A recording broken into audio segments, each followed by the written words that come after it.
Well, it is February 14th, 2019, which means it has been a little bit over 1 year since I first started working on this game, because I started that on January 25th, 2018, and we now have officially gotten out of the first town. If you actually try to leave the town, it won't go anywhere, because I haven't made anything for it to lead to yet, but we can finally consider this opening chapter of the game complete, and it's been quite a road.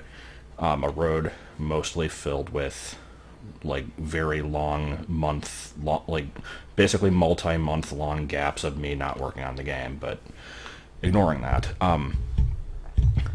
Bubsy decides to walk by the cord and bump the microphone stand, thank you. I'm going to be uploading the full, like, streams of when I was working on the game. If you want to watch those, they're very long and lots of dead air and lots of me doing the same crap over and over, correcting tiny mistakes. But some people like that, and if you don't, then this is basically just a recap, going over some of the more complicated stuff that was in the preview I showed there, to explain how I did some of that. So, the real meat of that, of course, was the whole UT battle system, and I'm going to be going over that in depth in a bit here. And Bubsy walks by and moves the cord again, thank you very much. Just real quick, wanted to show these house interiors, because these did take a while to put together, especially this one. This one's like super detailed, but not really a whole lot to say about these other than just the... I've not worked with the particular tiles for these before, so it took a little bit of learning. Currently there's only 3 houses in the town that you can go into, which I showed in the video. One of them contains the mystery orb, which is the bait item.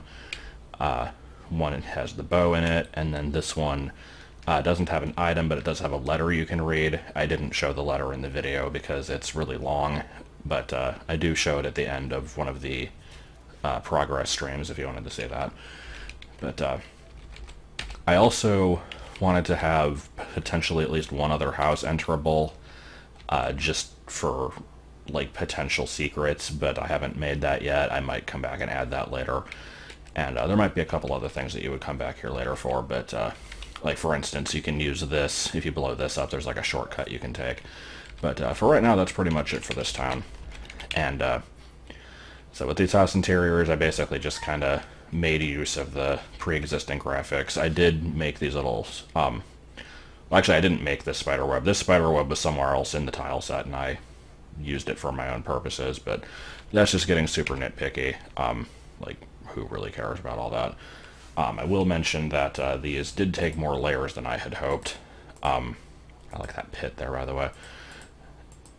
Just sometimes putting these types of screens together takes a lot more effort than you would imagine it would. It's just kind of annoying to get all the little details in. And just real briefly here before I move into something more interesting, this part, I had the message basically say, like, I don't want the message string to appear as soon as you come in the room, so you come up to the note, and that's where the pit warp takes you to a different screen. Don't mind the different palette on this. This is just for me to keep track of stuff a little easier. This one has the string like there's a letter. Do you want to read it? And so if you walk away, you'll walk into one of the pits, and that'll send you back. If you wait long enough, then the timed warp will take you to another screen where you can read the full message. I wanted to give that option for the player because if you accidentally walked into this and had to sit through like a 3-minute long letter that you didn't want to read, then that would be kind of annoying. So here's this guy. He showed up in the previous like demo of this that I showed off. He basically just blocks your way, doesn't really give a reason why. In the initial state of the town, he will take you to a little mini cutscene. He says, halt, this road is closed. Vargo says, but why? And then he's like, halt, this road is closed, and doesn't give any explanation. And then that's it, it sends you back. In this one, he says, like, this one you do the same thing, takes you to another screen, says, halt, the road is closed. But in this one, you're able to actually move around on it. It's not like a cutscene. And the reason for that is because this is a Feed the Goria style screen, which is where you give the bait to the enemy and make them leave, like from in Zelda 1. And so this actually took a little bit of trickery, because I don't, like in a standard room type like that, basically what happens is, Bubsy, stop frickin', jeez. Whenever you clear a screen like that, basically the top half of the screen is solid. You can't walk through it, but then once the dude disappears, then you can walk up and get past him. That would be fine if I didn't want to have this lead to the whole battle sequence, so I had to be a little bit trickier with it. So on this screen, if you take away these layers, what you'll actually see is going on here is when you enter this screen the first time by walking up to him and going in the stairs, you'll appear in the center of this. He says, halt, the road is closed, and you can move a little bit in this area. If you don't have the bait yet, then you can leave by walking in a direction going into one of the pit warps, and then that's going to send you back to this screen. Or actually, what it does is it sends you to this screen, which is a sort of a duplicate in between that I had to make. This one's kind of stupid. I'll explain more about it later. that's why if you look very carefully at the footage, you'll see that Bargo actually disappears for a couple frames. It's because on this one, I had to make the character invisible. And then when you, this is this screen. You're just inside this giant pit, basically, and then that sends you back to the previous one. So that's what happens if you don't have the bait. If you do have it, then what happens is when you clear the guy off of the screen, it'll also activate any secrets that happen to be on the screen, and this entire section here is filled with secret flags, which will turn into staircases. Now, the difference between a staircase and a pit, Bubsy really wants attention. The difference between a staircase and a pit, they're both tile warps, so they'll both take you to the same destination screen, but a pit will keep your relative coordinates on the screen. So like if you go into this pit here, you're going to appear in this exact spot on the screen. Whereas if you go into a staircase, it'll use, I don't know if there's a real term for these, I call these the blue and the green square. The blue square is basically where you appear after a warp, and the green square is where you appear specifically after an entrance-exit style warp, or when you start the game for the first time.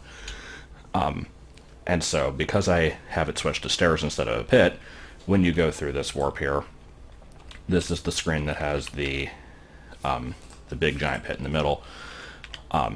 The blue square is actually set down in the corner, and as you'll notice, I have a little section here blocked off with a conveyor belt. So basically, as soon as you place it and activate the stair warp and appear on this screen, it's going to shove you off to the bottom, or you can hold right and go off that way. This freaking cat. And that is going to take you to a new location, which is right here. So this one, let me get my layers back on. This is basically just another dialogue bit where he says, like, hand it over the dryer lint, like, blah, blah, blah, if you can best me in battle. And this one's set up like basically the previous ones, where if you move in any direction, you'll go in a stair warp, and it takes you into the battle. And before I actually get to the battle, one last thing I wanted to mention about all this is, when you finish the battle, and like you're all done with it, it warps you back to the overworld, it's going to send you to the blue square location, which is in this field of trigger perms. A trigger perm is basically a button that when you push it activates secrets on screen, and it is permanent. And so by doing that, this is something that I actually wasn't even aware of when I worked on like Bikdip's Adventure 2. I kind of became aware of it when I played through Isle of Winds, I think. You can actually activate secrets on layers, and so the normal setup on this screen, this is basically what the screen looks like without any layers active. Like, these graphics are never meant to be seen by the player, which is why they're so generic. You have this line of boulders, which isn't supposed to be there, it's just to have a solid wall in the way. The staircases are warps, and then you have the triggers, and those are all covered up by this. Now layer 1, as we can see in here, is on screen 49. So if we go to that, it's this entire section. It doesn't, like, the reason it's this big is because I have it covering up other similar screens, but don't worry about that too much. And this screen will not change at all. So yeah, I led into that poorly. I apologize. I thought that one was going to change, actually. I'm stupid, but ignoring that. So yeah, that stuff never goes away. You want this to be covered up. But is that right? Actually, now I'm going to second guess myself, because these are supposed to disappear. Oh, right, okay. Yeah, those change because I just have secret flags right here, so that's fine. Those all turn into just plain walkable tiles, and they don't have any visuals, but that doesn't matter because they get covered by the other layer. Okay. Sorry, sometimes I forget what I do. There's a lot of steps. But, so that part isn't too big of a deal. But then we have this top layer is... Oh yeah, this one's just for the like time of day type stuff, so that doesn't matter. This one is various higher stuff, like the the weather vane, the treetops, the pebbles, and the dude.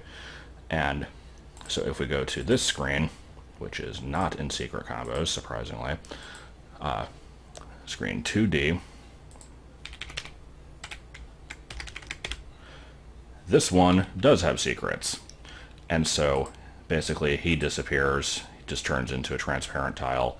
And so that's why when the battle is over, you might have noticed in the video, he's there for a second, but then you kind of like fidget slightly and then he disappears. That's because you appear in the field of buttons and it doesn't activate until you move a little bit. So once you do that, he's gone, boulders go away, and you never have to worry about him again. Now, as for the actual battle sequence, let's, I'm going to actually go ahead and disable all layers here. If I ever need to put them back on, then I will. So, this system I basically had to invent from scratch, and it's kind of a hell of a thing. It's not that complicated, but it did take a little bit of creativity to get working. So, very first screen, the guy is, well, I guess I'll just show briefly, like, he's on layer 3. I think he's always on layer 3, so he's always there. He basically introduces you to the mechanics. He says if you press right, you can, like left and right, you can select the options, and then press down to activate the one you want. And the way that that works is you are placed over here in the middle of a small section where you can walk. I had to make sure that only the bottom half of these tiles is walkable, otherwise you could walk up a little bit and that might throw some stuff off. So you're basically just locked into this one square and you can move right. Now this here is a trig temp, which is like the trigger perm, but it's only temporary, and I have a bunch of secrets that activate when you step on that. So the Bikdip icon here will disappear and it will reappear over here when you do that. It will also flip-flop these top two tiles so that the blank one becomes a trigger temp and the trigger temp becomes a blank one. So basically, when you keep walking left and right, it keeps flipping the state of the screen, and so it makes it look like you're selecting different buttons. And while you're doing all that, this bottom row, the graphic on there doesn't really indicate this very well, but this is a, let me actually go ahead and scroll all the way down and find that so I can show it a little bit more clearly. Here we go. That is this one, which does not have any properties to it. It's just a solid block. But after a second passes, or I guess this is 2 seconds because it's 2 frames long and each one is 60 ticks, which is 2 seconds. Once it basically does that, it's going to turn into the next combo in the set, which is a conveyor belt, and then it loops to itself, so it just stays a conveyor belt. The reason that's on there is because I basically had to put in a delay so that if you go onto the screen and hold down, it doesn't immediately warp you off of the screen, because you can do that before the text appears, so I had to have that like kind of take a second to appear. So basically these are conveyor belts, they just take a second to show up. And then when you activate the trig temp, it switches both of those into staircases. The purpose behind this is because you can only ever have 2 possible warps out of a screen, a tile warp and a side warp. And so in this situation, when you're on the act option, pressing down is going to conveyor you off the side and trigger the side warp. Whereas if you flip over to the other one, hit the trigger, and switch these into staircases, now that's going to use the tile warp instead, so those can lead to different screens. So as we can see here, the tile warp, which would be the option for run, is going to take you to this one where he's like I said, run just lets you run, we want to pick the other option. And this screen does actually pretty much the same thing. It infinitely loops on itself if you let it. If you keep saying run, he's not going to let you progress. But if you do the side warp, which is the act option, then it takes you to a new screen where he says, like, here's where you pick your option, blah, blah, blah. And this uses basically the same mechanic, but rotated 90 degrees. Let me go ahead and, yeah, I'll want to have some of these visuals on here. So once again, you appear in the top left corner. This one doesn't need to have a timer. Or no, it does, never mind, yeah. This one has the timer on this side. Once the timer runs out, this is going to be a conveyor belt pushing you right, which is right here. And then we have the trigger below you, which will flip-flop these two tiles. And then here we have a staircase, which is not walkable on the top. Where's the... Yeah. So same type of thing. If you step on the trigger, it switches the blank tile to a trigger, switches this to a blank tile, and it will also change the Bikdip graphic over here, but this time he's on a layer, just because it was easier to do that way. So that is going to be on, is it 7D, I believe? Yeah, so he's up here, and basically these secrets will flip-flop those. And that's actually another thing I even forgot to mention that was active on the previous screen, the concept of tiered secrets. Because normally, when you trigger secrets on screen, you can't trigger them again. But there's a trick you can do with those where, like, let's just use these as an example. For this situation, the graphic is already there and you want it to turn off. And on this, it's turned off, but you want it to turn on. So 16 and 17, you want blank. 18, 19, you want to have the Bikdip on it. And you can see that's like that. Here's 16, 17. Here's 18, 19. But then once these pop up, you can actually apply flags to these as well.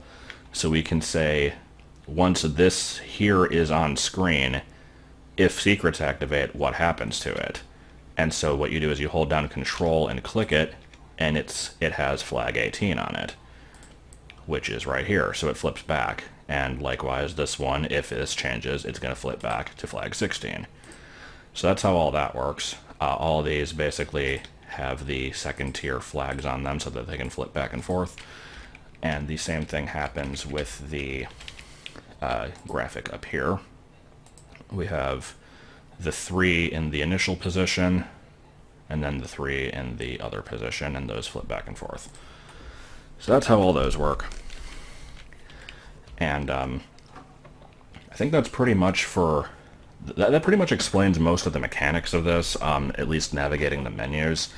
It's mostly just a bunch of... I have like these template screens down here that I copy-paste as necessary, and then add in the dialog box, like the message strings and all that stuff. Some of them, like this, are not going to have an option for you to pick, and so because it doesn't matter what direction you press in this to... actually to progress in the cutscene, I have the pool of swim warps down here. So basically you're just plopped right in the middle of those, and as soon as you move any direction, you warp out of it. I've used that in previous cutscenes. And here is the first of the like dodging sections. I'm not really sure what you'd call these, but here's where you're dodging the fireballs. This is pretty simple. Here I just have a box where you're able to move around in. Everything else is solid. And in this particular situation, I set up 6 fire shooters. There's also another one where there's only 4 fire shooters because it's the easier one.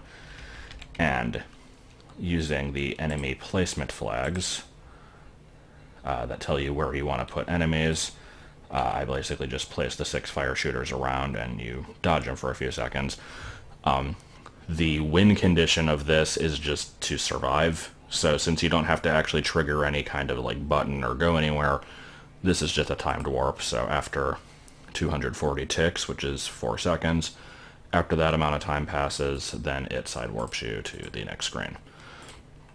I'm trying to think if there's anything else that really needs to be talked about here. Most of this has been covered. Other than this last part, this one was really stupid. This is the very end, where the guy says, like, I'll give you some arrows and you also get a free heal. You're not actually ever meant to see the item that you get. And honestly, I should probably put just like a generic "you win" message over this. I might do that later. But yeah, this is the screen you warp to where there's no text or anything.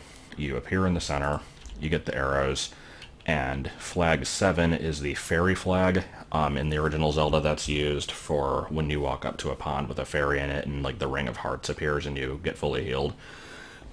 Stepping on a flag 7 will trigger that. It's really wonky though, because my goal here was I wanted you to get the arrow, heal, and leave basically all at once. And so I have these center ones that have the number 1 on them. These are stair warps, whereas everything else is just a solid, unwalkable, like no effects tile on it. So basically you appear, you get the arrow, as soon as you fidget slightly, you activate the fairy thing, and then when you fidget a little bit more, you warp off of it. Alternatively, you can just hold in a direction for a second, and that's all you need. This one was kind of dumb because when testing, I found that if you hold left, right, or down, there's no problem, but if you hold up, it doesn't like that. It'll basically heal you on this tile, and then not register it as stairs, and if you keep holding up, you just don't go anywhere, so you have to move a different direction, and that was really stupid, so I just put another one up here. It's not the most elegant solution, but it works. So yeah, like I said, I might put like "you win" text over this. Here I just have a blank layer, and then I layered the screen above itself, basically just to hide the item. I wouldn't have minded having the heart ring visible, but if I did that, then you'd also see the item, and that's kind of, eh. So I think that's about it for this. I do kind of want to talk about one other really stupid thing, though. And this is something I haven't actually shown in the stream yet. I haven't streamed this and shown off the mechanics, and I haven't implemented it into the game yet, but it's a system I came up for this because in the game, you're going to be having a number of these UT battles. Geez, your colors are not looking too great there. You're going to have a number of these battles kind of scattered throughout the world, and for example, in the Hyrule Field area, which is the first area you go to, one of the enemies you'll fight is just going to be like a rabbit. And so,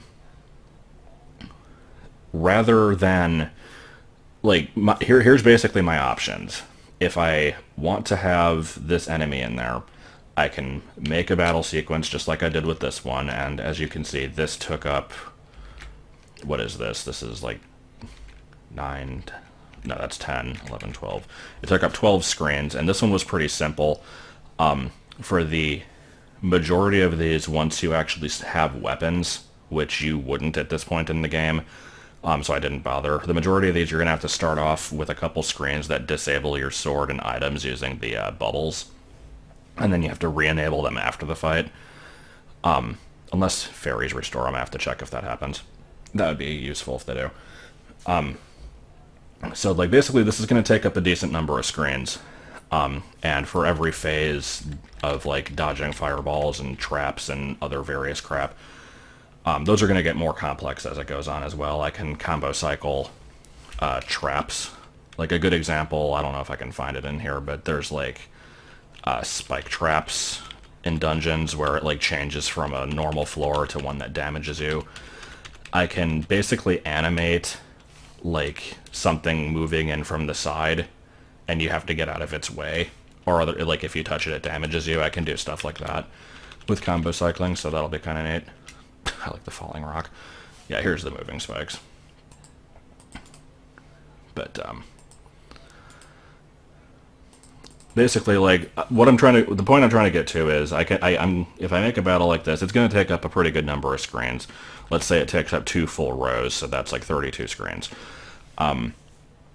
If I want to reuse that enemy somewhere, I would basically have to copy-paste all of those screens, because the ending point, like whenever you choose the run option, or once you beat the battle and it kicks you out of the, like, back into the overworld, it has to know where you came from in order to, like, send you back to it, and that would normally have to be set manually. The game doesn't have a way to, like, track that.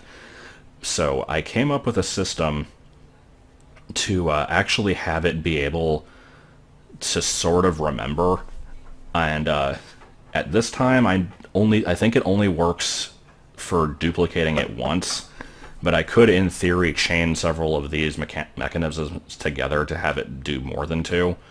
That I'd have to play around with, and I still haven't actually made this in a working format yet.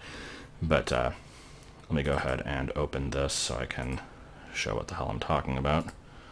There we go. This gets the point across. So this is what I call my Boolean check. So in this situation, you have Overworld A and Overworld B. These are going to be two different screens in, like, let's just say Hyrule Field or whatever, which have an enemy. The enemy here is represented by the square with an S, because that's a staircase warp, and then you have the blue square, which is where you appear afterwards. So far this is fine. When you go through the warp, it's going to send you to the transition screens, as I call them here. The only purpose of these is basically to change where you are on the screen. So you take a staircase here, and it's going to send you to this position on this screen. And this position is also going to have a pit warp, which is designated with the P. And it's very important that the two transition screens have differently placed pits on them. Now the Boolean check, and if you don't know what that means, Boolean is a term used in coding, basically a true-false statement. It's either, it can only be one of two values. So with this one, here's how this is going to work. Let's say you come out of the transition A screen, you go through this pit warp, and pits only remember your relative coordinates. They don't put you on the blue square, so it's going to put you here. Whereas if you come from this screen, it's going to put you here. But for right now, let's just talk about the left one. So when you're on here, this is going to start out, let me actually zoom in a little bit. It's going to start out as a downward facing conveyor belt, and as soon as you land on it, it's going to warp you off the screen. There's nothing else that's going to happen there, nothing fancy. When you do that, it side warps you to the battle sequence. When you finish the battle sequence, it is going to do a warp of either variety. It doesn't matter if it's stairs or side warp. It's going to send you back up to here, and this time it's going to use the because it's not going to be a pit, it'll put you on the blue square, which is here, which is a pit warp. And the pit warp is going to tile warp you up to what I call, let me actually zoom back out. Let me refresh that, because that might have been confusing. So ignoring everything that it says here, like, don't pay attention to any of this. I'm going to explain that later. You come from transition A, you appear here, this is a pit. The pit sends you to this because it keeps your coordinates. Side warp off the bottom to battle. Then you warp back to this, uses blue square placement, puts you here, which is a pit.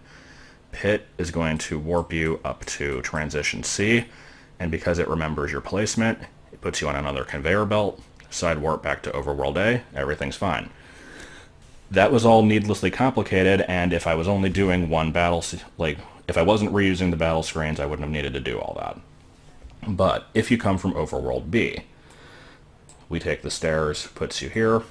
This is a pit, puts you here. This is going to be a trigger perm, and when you hit the trigger perm, it's going to turn this conveyor belt into a trigger perm. Or I'm sorry, I'm pointing at the wrong things. I apologize. So yeah, you come out of the pit, it takes you to this one, hit the trigger perm. When you do that, it turns this conveyor belt into a trigger perm. It turns this pit into stairs, and it turns this trigger into a conveyor down. And then that sends you to this. So in effect, what it's doing is it's flipping the roles of these two on the left and right, and it turns the pit into stairs. When you come back out of this, it's going to put you on the blue screen, which is here, and that's a stair warp up to transition C. And this time, because it was stairs, it's going to put you on the blue square, and this is going to be a tile warp, which can send you to Overworld B.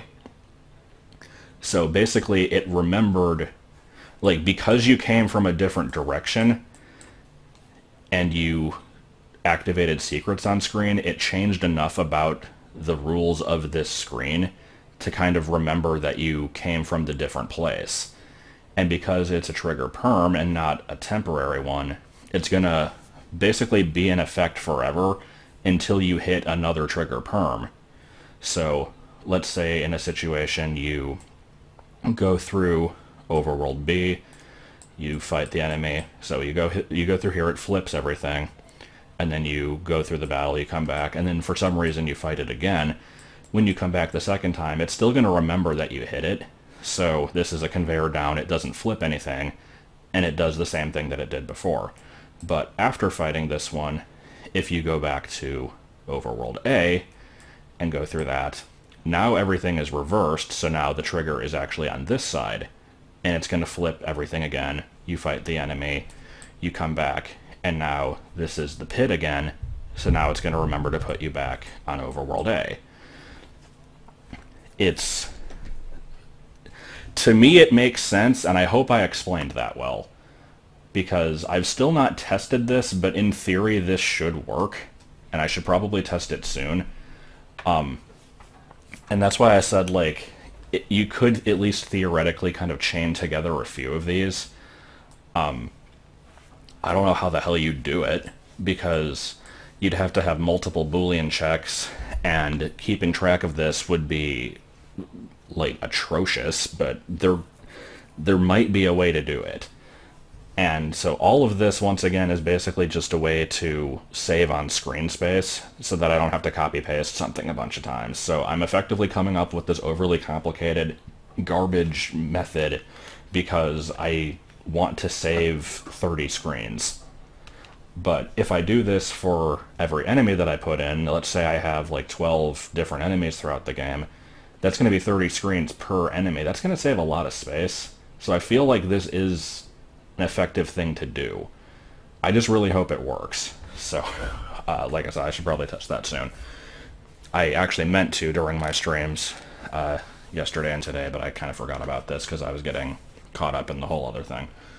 But that's about it. As I know this was really complicated and stupid, but hopefully it made sense to someone and you thought it was cool. And I guess I'll show off if it works, but that's probably... I don't really have to worry about implementing it until I finish the field and start populating it with enemies, so it's a while before we have to do that. But yeah, that's BA3. I'm glad that we're finally out of the town. As Bargo's text said at the end of that section, like he said, like, I feel like I've been here for a year. And yeah, now technically I didn't start making the town until April of last year because that's how long it took me to finish the title screen. But yeah, it's been a year and we need to move on to better things, so hopefully there will be an update sooner rather than later.